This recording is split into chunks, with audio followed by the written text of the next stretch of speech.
whether Parliament can intervene in the Job Sikala and the other 15 case. Well, the answer to that is very clear, that Parliament has said or done and done little so far. There has not been a motion in Parliament at all, unless I've missed something. But yes, if Parliament were to stand up as a body, and there's enough reason for you to do so, there are two members of Parliament, their colleagues in Chikurubi.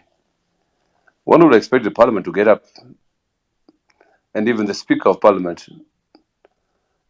to cause a discussion of this. No, that tells you not only about the capture of the judiciary, but even the capture of the legislature, in which the opposition is a minority anyway. Second question was whether there's any solution between now and the election. I think I've answered that enough already. The third, the youth vote. I've indicated that so far the records show only 150,000 new voters out of a possible how many? 3 million or more? 150,000. Yeah, 150,000, and you have to subtract about 70,000 those who died. So essentially, it's not even 150,000. So it's a scary situation. Now that can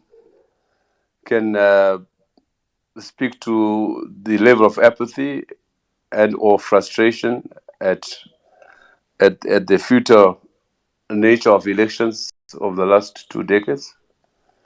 We can speak to the process itself, which has been fraught with many problems. The process of registering new voters. In a country where it's been so difficult to register for obvious reasons, one not surprised at the low numbers. In other words, all indications are that the status quo wants to limit and constrain the capacity for change at the ballot box. Yes. No, thank you so much. There was one, the early elections. I forgot to answer that. I don't know. All I can say that whether it's early elections or elections in July, I have since my discussion with you, Hope, I have established that it is possible for the state to call for early elections. It did so in 2008.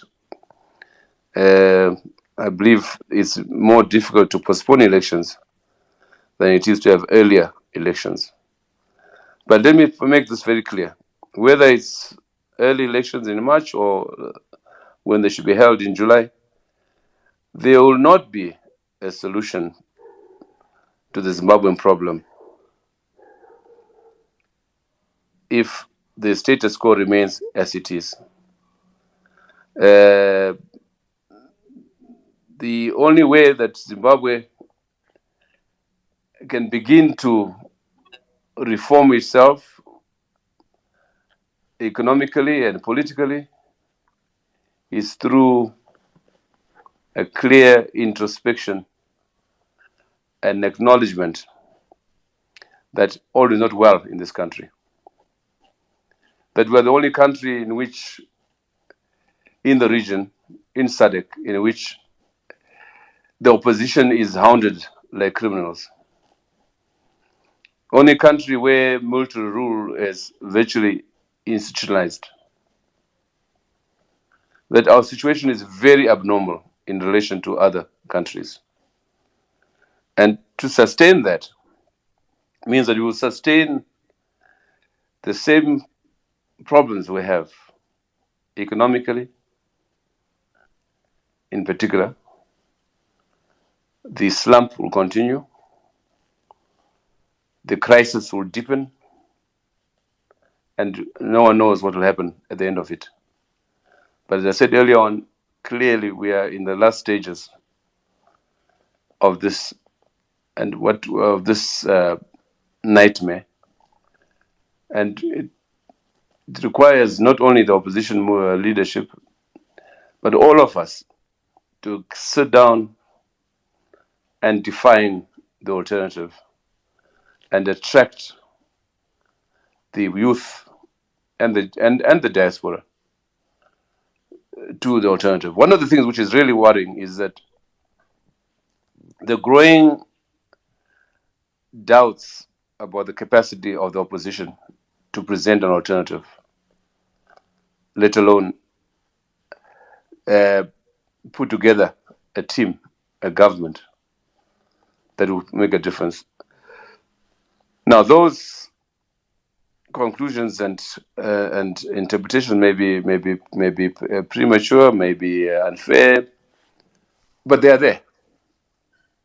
They are there, and I think it's no use. The tendency to shoot down the messengers or to be as intolerant to criticism as ZANU-PF is doesn't help. You know, there is a problem. We need to deal with it. Thanks.